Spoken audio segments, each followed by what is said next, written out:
আসসালামু আলাইকুম বন্ধুরা, সবাই কেমন আছেন? আশা করি খুব ভালো আছেন। আমিও খুব ভালো আছি আলহামদুলিল্লাহ।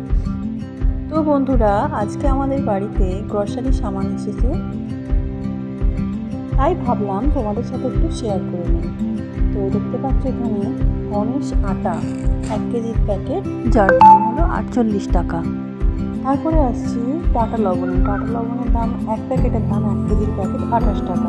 এবার আসছে সানলাইটের দাম 1 কেজির প্যাকেট 95 টাকা। এরপর অনেক কিছুই আছে, টাটা গোল্ড, ছোলা, সেগুলোর দাম আমি আর বলছি। কারো যদি স্পেশালি জানার ইচ্ছা হয় সে আমাকে কমেন্ট করে জানাও, আমি ঠিক তাকে দামটা জানিয়ে দেবো। আর তোমরা যে যেখানে থাকো সেখানে এই জিনিসগুলোর দাম কীরকম সেটাও